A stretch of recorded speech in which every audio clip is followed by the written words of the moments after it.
Okay, good morning, everyone, and welcome to another AI in 15. This one, as you can see, is a special all about Claude.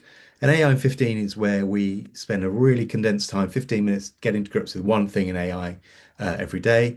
Um, we are going to struggle to get through this, I think, in 15 minutes. So please hold your questions till the end. We'll go through it quite fast. All the slides, the video, the replay, and all the prompts and all the other resources will be available after the event. So you can always grab them then. I'm Matthew Kershaw, 20 plus years in content marketing, digital media, 6 years in AI, and I help marketing and creative teams identify and use AI in safe and practical ways so they can be like the $6 million man, better, faster, and stronger. And I'm joined today by Dr. Xina Gooding Broderick. Xina, do you want to quickly introduce yourself?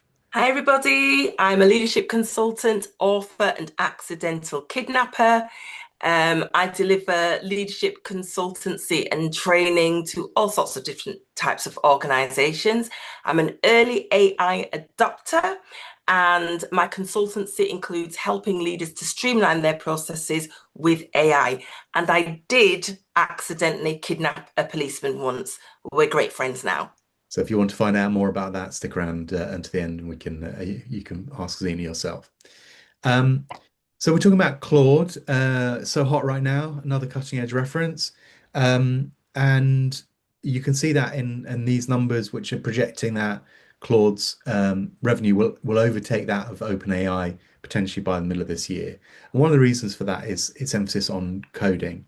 Claude Code is, incredibly good at creating developing code, and people are using it to do all sorts of things. That's having a massive impact on the market itself.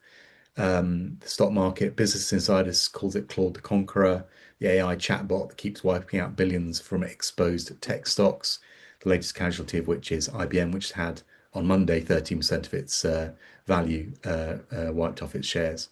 So it's really, really doing a lot in that space, but we're not going to focus on the code side of things today. We're going to look at what Claude can do for busy professional services people such as us. One of the things you see when you come to Claude from, say, ChatGPT is a lot of kind of Claude specific jargon that they developed, styles, projects, skills, artifacts. So we're going to walk you through Claude, and we're going to, by the end of that session, you'll know what all those things mean. And I'm also going to show you a couple of specific ways you can use Claude to save time in your job. And then Xena is going to show us all how to move from ChatGPT to Claude. So you'll recognize this interface. It sort of feels very familiar to whether you use Gemini or whether you use ChatGPT. Um, you've got your menu down the side. You've got your previous chats. You've got your chat box where you're going to put your prompts and so on and so on. One thing that is a bit different is these three sliders at the top. We're going to look at chat today. We're going to look at code word. We're not going to look at code. So looking at chat for a second, again, something that's familiar from ChatGPT, you can choose which model you use. Opus 4.6 is the most powerful, but the slowest. Haiku is the quickest, but less powerful. And Sonnet is 4.6 is kind of in the middle. This is something where I prefer ChatGPT because it just chooses the right model for you. It's kind of a bit like driving an automatic car. Some people prefer to pick and choose their own one. So it's a little bit up to your preference. Then you've got this plus button, and this is where you're going to add, give context to Claude, so add files or photos. You might want to add the chat you're having to a project. We'll talk about projects in a bit, but projects are where you hold information on a particular project or client, whatever it might be. And you can see here, this is a bit of a new thing, departure, but add from Google Drive. And the fact that Claude can integrate with your Google Workspace if you use Google Workspace and live in it is very, very useful as well. So far, so familiar. Now, when it comes to research, this is an area where it's a definite win for Claude. Um, research is where it goes off into the internet, finds stuff, and then compiles. You've given it a question, it compile a research report on that particular topic. Claude does this really, really well. It's a very concise 2,000 word report. Gemini does it pretty well. Gemini has the advantage that it can search YouTube and understand YouTube videos. That's useful. Uh, ChatGPT does the same thing, but tends to be a lot more verbose. I mean, it's almost encyclopedic, pages after page after page. So I prefer Claude for this kind of thing. In terms of web search, so this is where you're just asking a quick question and getting it to come back pretty quickly with an answer. Again, Claude they have their own browser called Brave, sorry, their own web search, which they acquired called Brave. So it's highly private, not going to expose your data in the same way that it does when you do a Google search. It's not as good as, say, Perplexity for things that are kind of breaking news. Perplexity is much more kind of current, like of the moment, things that are happening right there and then. So it's a little bit, yeah, you pick and choose which one you prefer, but Claude's very strong on this too. Then we come to what they call styles. So this is what it says. What style is it writing in? There's some preset ones: learning, concise, explanatory, formal. The thing that's interesting here is you can create and edit your own styles. That's really, really useful if you've got, say, different clients and they write or want information in very different ways, different tone of voice. You can create different styles to give you outputs in their tones of voice. Then lastly on this list is connectors. So we talked a bit about how you can integrate with your Google Drive and Chrome. But actually, there are loads of connectors. Claude is instrumental in creating an open platform called MCP, or Model Context Protocol. And that allows people to create connectors. And you can see they've said they've got loads of connectors for Notion, Slack, Monday, N8N, Box, Fireflies, pretty much any workplace app that you use regularly, you will find a connector to it in Claude because it's so easy for the app makers to connect it through this Model Context Protocol, MCP. So that's a win for Claude, I think. So moving on from chat to co-work, first thing I'd say to this is, so co-work is where Claude is doing stuff for you. It's acting more like an agent or a personal assistant to you, and it's helping you do stuff on your computer. One thing though I would say to you is that look out for this phrase. It's kind of written in relatively small letters, but they call it an early research preview. Now, an early research preview is something that's really before even a beta. And I would say co-work, use it with a pinch of salt. I gave it access to my downloads folder and told it to kind of clean it up, and it was very arrogant, said it analyzed all the files and had 99.99% success rate. But when I looked in it, it was all a bit of a mess. Like in my transcripts folder, I had videos and all this kind of stuff. Not quite ready. And that is multiplied by 10, 100, 1,000 when you look at tools like OpenClaw, which you might have heard about. OpenClaw is kind of co-work on steroids. It has all these agents that you can get to send you emails, manage your calendar, link to your WhatsApp, Telegram, whatever it might be. Incredibly powerful, and people who are, in the tech space are kind of really playing around with this. It's really a kind of nod to the future of where this technology is taking us. But I think for people like us, not quite ready for it. For a start, it's a massive security nightmare. There's a lot of people using OpenClaw for nefarious purposes, and even people who are smart people. So at Meta, there was an AI security researcher who used OpenClaw, an OpenClaw agent, and it ran amok on her inbox. It basically deleted, I think, most of her emails. So OpenClaw, co-work, take it with a pinch of salt at the moment, but very, very interesting signpost to the future. Claude Skills, again, this is more of a coding thing. We don't need to be too worried about it. But the reason I'm talking about Claude Skills is because it does use Claude. You'll see Claude using skills all the time. So good to know what it is.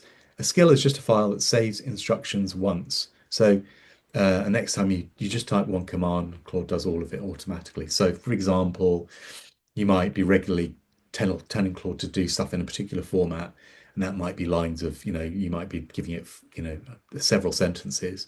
Instead of that several sentences, you just create a skill, and you just, which would be a forward slash format or whatever you've named it, and it'll do it automatically.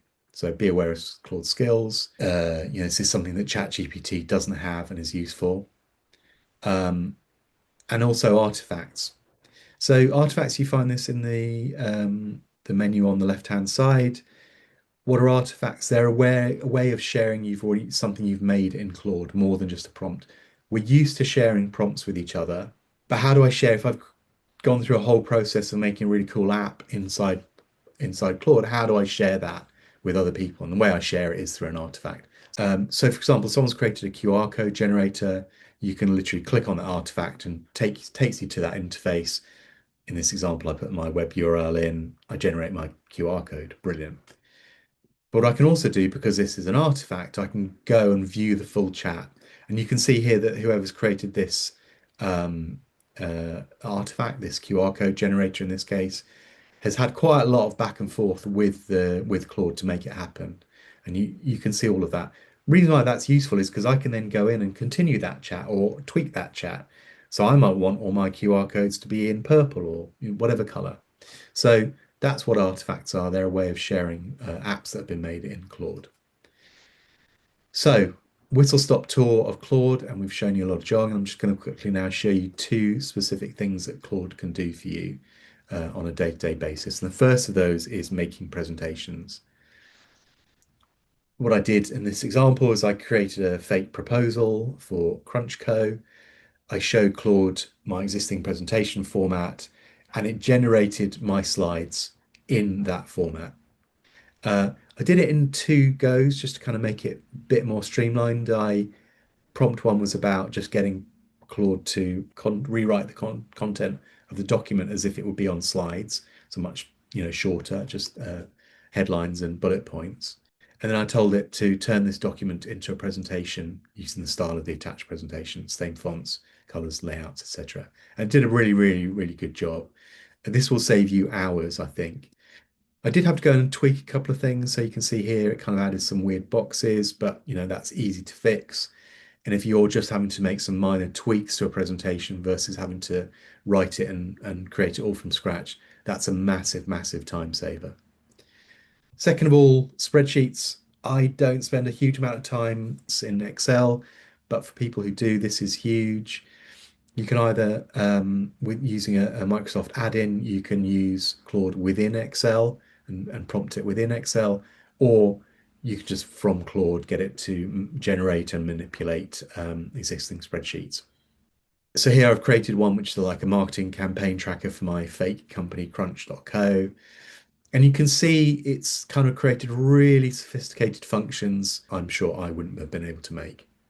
So that's great. Two amazing things you can do. The biggest problem you're going to have with Claude is hitting limits. So to do that heavy lifting of doing this work around, presentations and spreadsheets and so on, it does tend to use a lot of credits. You either have to wait, usually it's at 1 p.m. or 8 p.m., so you have to wait half a day or a few hours, or you can load and pay for more credits. One way around that, or one way to kind of try and reduce that credit burn is you give it the prompt before you start, ask me any questions you have, or before you start, give me an outline of the response. So you're double checking with Claude that it's along the right lines before you get it to do that heavy lifting of generating a presentation or a spreadsheet. So you're now thinking, wow, this is amazing. I cannot wait to move from ChatGPT to Claude, but I've got a problem. I've used ChatGPT so much, it knows so much about me. How do I take that knowledge and turn it and apply that to Claude? So I'm going to hand over to uh, our guest presenter today, Xina Gooding Broderick, and she's going to tell you all about that. So, Dr. Xina, tell us all about that.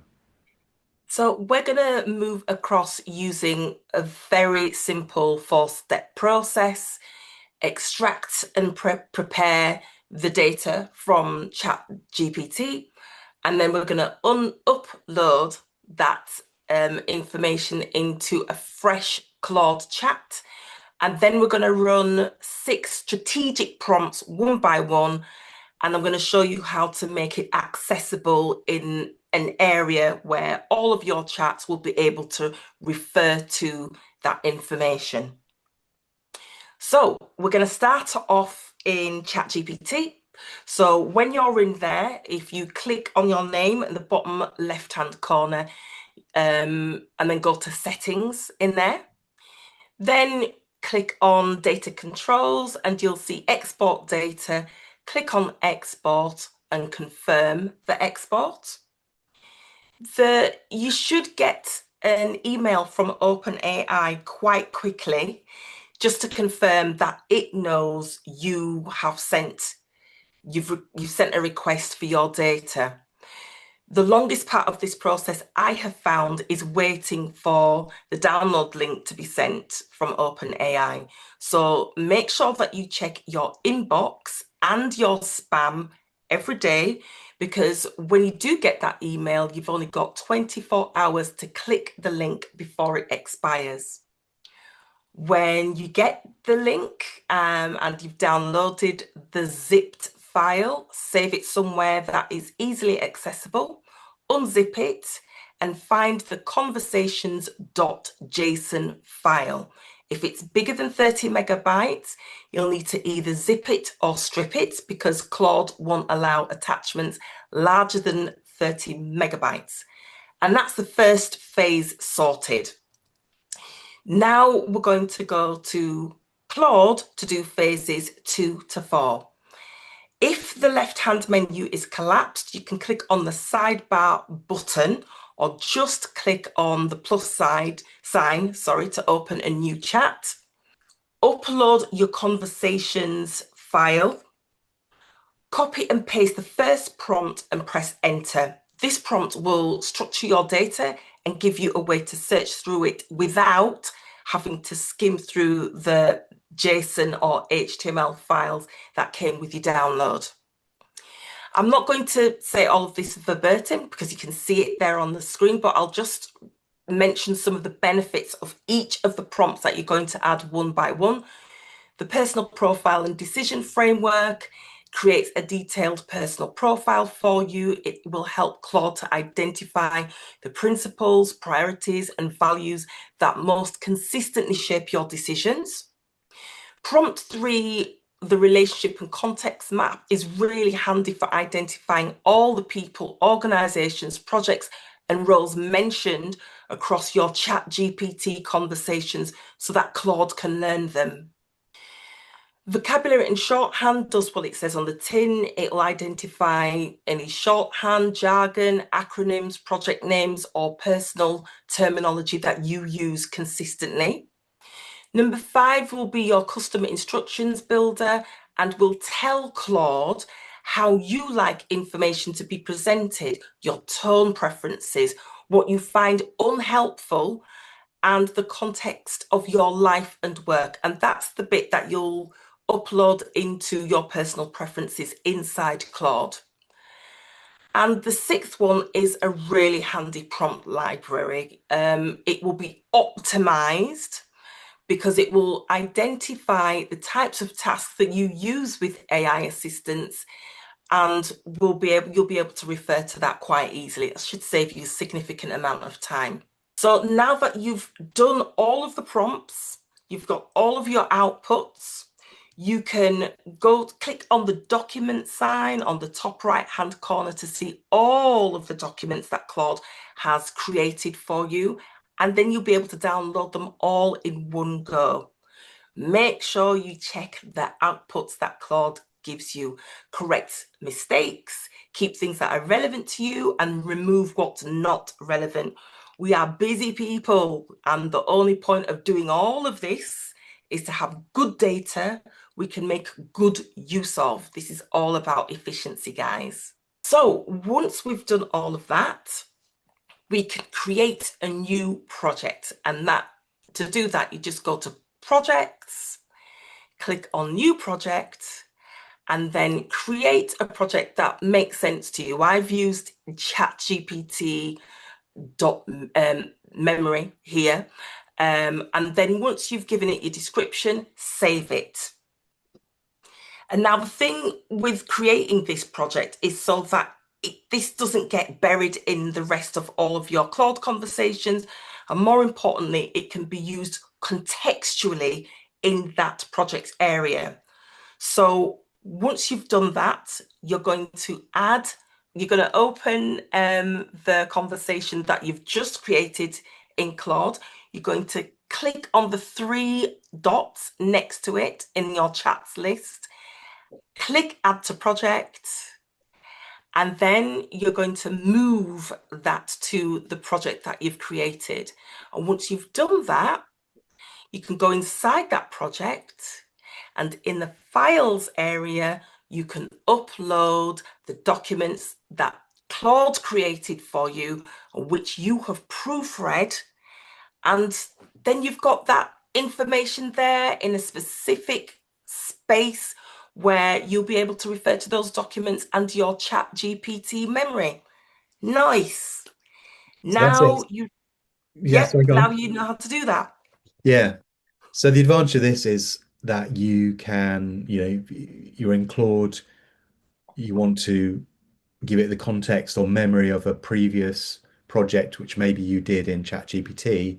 You can just say to Claude, look in my ChatGPT memory for the information and context for this particular prompt.